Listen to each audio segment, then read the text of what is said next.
Saudara, sekarang gue sedang berada di kota Kudus. Kota ini selain disebut juga dengan kota kretek, terkenal juga dengan nama Jerusalem Panjava. Kenapa Jerusalem?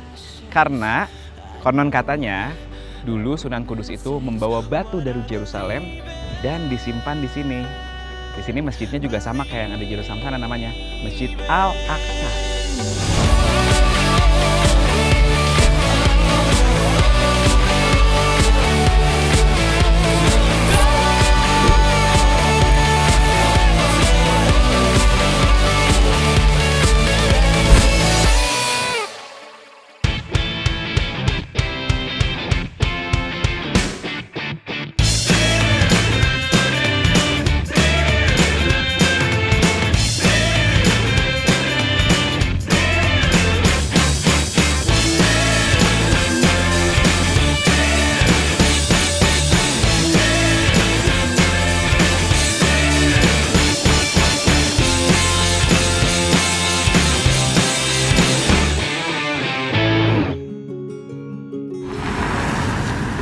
Perjalanan dari Semarang ke Kudus itu makan waktu sekitar 2 jam lah.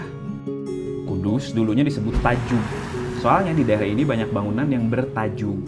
Tajuk itu menurut sumber atap tradisional yang berbentuk limas persegi seperti yang ada di Menara Kudus.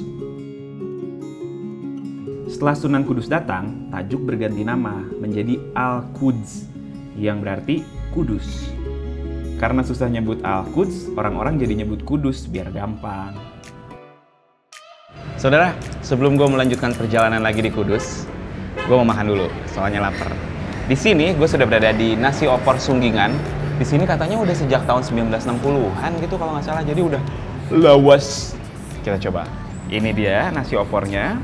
Dan makannya, lebih uniknya lagi, sendoknya very eco-friendly karena pakai daun. Tuh. Cara makanya tadi gue dikasih tahu nih, jari kita yang apa namanya, jari telunjuknya di sini, atau jari tengah juga boleh, terserah, atau mau 2 juga bisa. Terus kita makannya gini nih. Set, kita coba ya guys.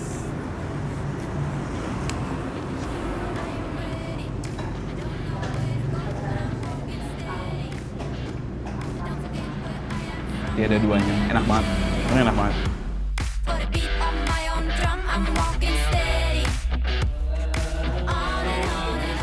Saudara, sekarang kita akan mau ngikutin prosesi buka luwur makam Sunan Kudus di Masjid Menara Kudus.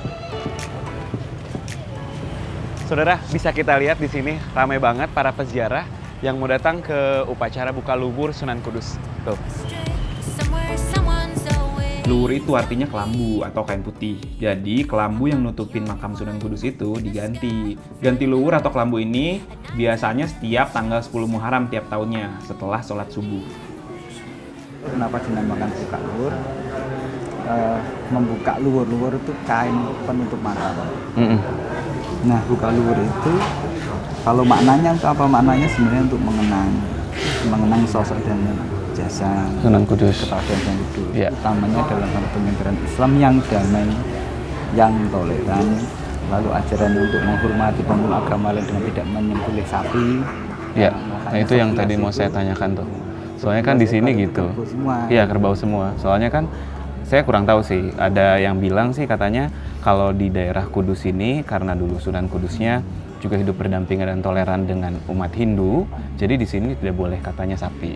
Itu benar atau enggak? Karena kan semua juga kuliner rata-rata satenya sate kerbau lah, kayak gitu-gitu. Itu benar nggak tuh, Mas? Iya. Jadi Sunan Kudus itu melarang warganya, penduduknya untuk menyembelih sapi, bukan makan, menyembelih sapi. Ya. Dalam rangka menghormati pemeluk agama Hindu. Hindu, betul. Apakah itu masih kontekstual dan masih berjalan sampai sekarang? Saya siap iya. Ya.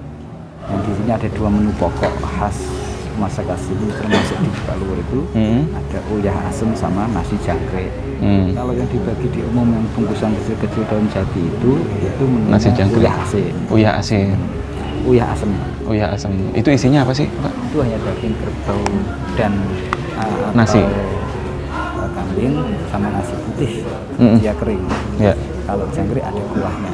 Oh, bedanya itu aja. Kalau yang nasi jangkrik ada kuahnya. Kalau yang di keranjang isinya apa, Pak? Itu sama uyah asem.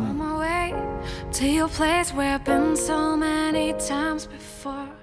No need to text. Saudara, di belakang ini adalah antrian untuk pembagian nasi jangkrik. Nah, pembagian nasi jangkrik ini adalah salah satu rangkaian dari acara Buka Luwur Sunan Kudus di sini.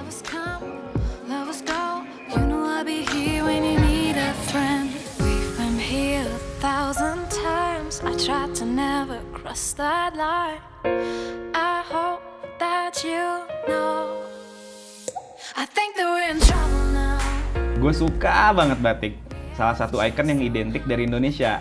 Setiap daerah itu punya khasnya sendiri-sendiri gitu, batiknya, yang lambangin karakteristik dari masing-masing suku di Indonesia. Saudara, batik Kudus kan sudah mendunia. Dan kebetulan sekarang gue lagi di Kudus, makanya gue mau mampir ke sebuah galeri batik. Namanya Galeri Batik Kudus Ama Budaya. Yuk, kita lihat langsung ke dalam. Motif batik Kudus yang ada di galeri sini, batik-batiknya, bagus-bagus banget. Gue sekarang mau ngeliat prosesnya ke belakang. Let's go. Ini itu adalah sedang proses pencantingan ya, Bu ya? Iya. Ibunya sudah terampil sekali ini bikinnya. Pengeblokan ya. Ini berapa lama Bu bikinnya biasanya untuk satu helai kain? 1 bulan.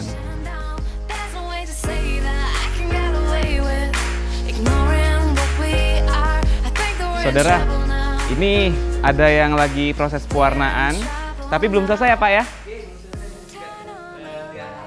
Masih 3 tahap lagi. Jadi prosesnya itu panjang banget. Tapi kita udah bisa lihat ya, motif meraknya itu cantik sekali tuh.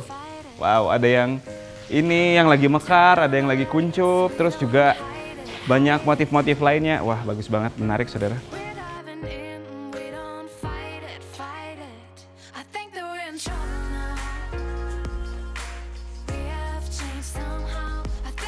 Saudara, batik Kudus ini motifnya sebenarnya kalau yang klasik ada, ya. Cuman kan dengan Bu siapa maaf tadi kita belum kenal. Bu Umu. Nah, saya Febrian Bu. Nah, Bu Umu bilang tadi supaya lebih apa ya Bu ya, supaya lebih modern lagi, anak-anak muda juga bisa dipakai. Akhirnya Bu Umu ini dari motif klasik yang udah ada dikembangkan lagi menjadi seperti ini. Jadi lebih menarik juga, lebih masa kini gitu Bu ya. Masa kini betul. Anak-anak muda pakainya lebih percaya diri. Oh gitu ya. Tuh. Saudara, batik Kudus memang banyak. Tapi ada yang menarik dari butik Alfa Sofa milik Bu Umu ini. Di sini ada batik-batik cap Kudus yang dipamerkan di sini yang terinspirasi dari kehidupan sehari-hari orang Kudus. Jadi menarik banget nih, kayak yang di sini tuh. Ini soto Kudus ya? Tuh, soto Kudus. Latarnya apa Bu? Beras kecer, tapi beras kecer yang agak-agak besar nih. Tuh. Nah, ini menara nih. Nah, kalau ini rumah adat ya, Bu? Rumah adat Kudus nih. Tuh, kelihatan saudara. Menarik banget nih. Makanya kalau misalnya lo ke Kudus, mampir ke sini, jangan lupa untuk membeli batik cap. Siapa tahu misalnya perusahaannya lagi mau cari seragam, pakai batik capnya, batik cap Kudus di sini. Menarik-menarik banget karena ada ceritanya loh. Jangan lupa ya. Nah saudara, setelah gue kemarin ikut Buka Luwur Sunan Kudus, saat ini gue mau ikut prosesi Buka Luwur Sunan Muria. Sunan Muria atau Raden Said merupakan putra dari Sunan Kalijaga yang juga berjasa dalam penyebaran agama Islam, khususnya di daerah Muria. Prosesi ini dilakuin setiap tanggal 15 Muharram yang diyakini sebagai tanggal wafatnya Sunan Muria. Pemasangan kembali luwur ini dilakukan setelah salat subuh. Saudara, gue gak nyangka ya, ternyata kota Kudus ini meskipun kota kecil, tapi juga menyimpan harta karun di dalamnya. Dimana di sini gue bisa belajar tentang toleransi antar umat beragama, terus juga bagaimana orang-orang di sini masih memegang teguh amanah dari leluhur sampai sekarang, dan bahkan keseniannya udah sampai go internasional. Ini semua gak mungkin gue lupakan begitu saja. Pasti bakal gue tulis di jurnal gue di www.indonesiakaya.com. Lo bisa baca banyak hal di sana, bukan cuma tentang Kudus, tapi juga tentang kekayaan Indonesia lainnya. Oke? Jangan lupa dibaca supaya kita sama-sama jadi orang Indonesia yang kaya.